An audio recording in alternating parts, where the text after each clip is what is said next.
Hi, January 2nd, 2019. Happy New Year.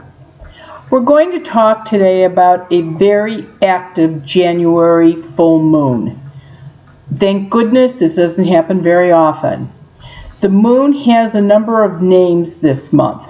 The first one is a supermoon, and that's because it is extremely close to Earth around January 20th and the 21st. And depending on where you live, you will absolutely see how bright it is. The second one is called a wolf moon. That's what Native American Indians called it. The third one, there's also a lunar eclipse on the full moon this month. And because of that, the moon looks like it's red, so it's also called a blood moon. Now, depending on where you live, you may be able to see the lunar eclipse. If you can, it will last about 3.5 hours. In 2019, there are actually 4 more eclipses, but I will let you know in the newsletter before they happen. How does this affect ghost spirits that are earthbound in your house or place of business? They have so much energy you have no idea, and they are draining it constantly from you. Starting on the 14th of January, they'll start getting more active. The next day more, Wednesday more, Thursday more, until the full moon peaks on the 20th here, and it's about 12:16 a.m. Eastern Standard Time. So you would have to adjust that depending on where you live. But everybody should be able to feel the results of it, that's for sure. As soon as the moon peaks on that date, it gets very quiet in the house. It's like nothing ever happened. It's terrific in the house. Now, earthbound spirits use more energy during that time of the month, plus they just drain you constantly. I mean, let's face it, a full moon, a wolf moon, a red moon, a lunar eclipse, supermoon, that's a lot for the moon to do in 1 month.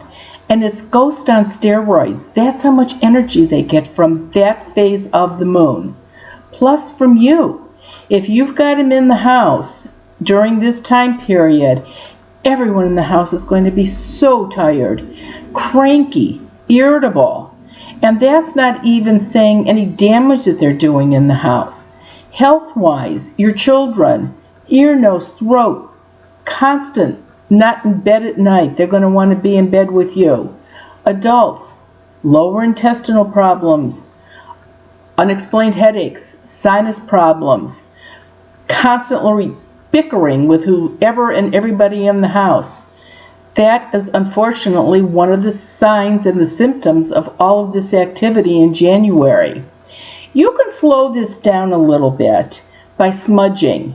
Normally I tell people to smudge like every 10, 12, 14 days. But you might want to do it 2 or 3 times in that week period. It will make them lethargic, laid back. They do not retaliate, so do not worry about that. Do not talk to them. Talking to them gives them more energy. Do not get your hands on holy water and start throwing holy water around. All that's going to do is make them very angry. It's fine if an ordained priest or minister comes in and uses the holy water. Definitely not a lay person. Thank goodness that this doesn't happen very often. For the rest of this one, YouTube, I'm going to read a letter, one of the many letters. Thank you very much for writing. I really appreciate it. But I'm going to read this. I feel there may be a ghost in our home.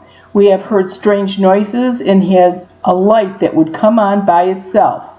Actually, I unplugged it so it wouldn't do that anymore. through the years, but just the other night I heard footsteps upstairs, but the other 3 people in the house did not hear them. And then later that night, my son said he heard knocking on the bedroom door, which is across from his. He said he opened the bedroom door, he did open the bedroom door, but there was no one there. So he just closed his door and locked it until everybody got home. I tried to give explanations to my son as to what could cause the strange things that occur every so often, because I don't want him to be freaked out. But I really think there may actually be a ghost. I just don't want to know I just do not want him to know that that's what it is.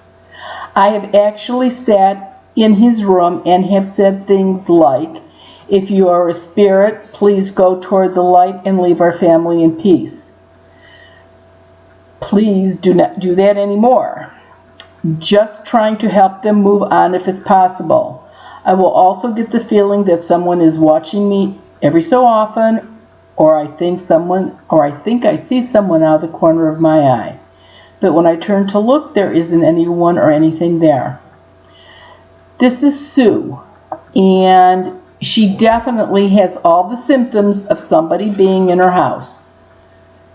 And that's exactly how somebody catches them out of the corner of their eye. You hardly ever see them face on.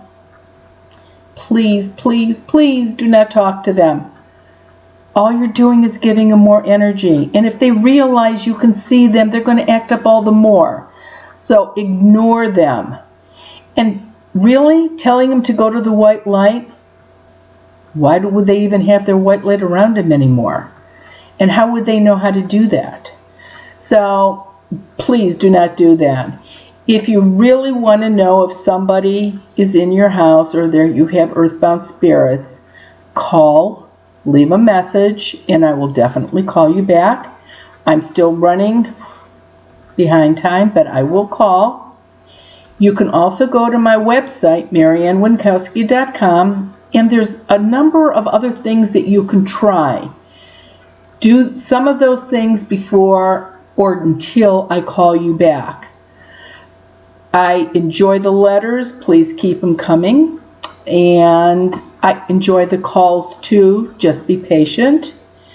And I will see you. No, actually, you'll see me next Wednesday. And we'll be talking about, I'm going to be reading other letters and discussing them. Some of the letters are comparable, so I think some people will get answers for more than one letter.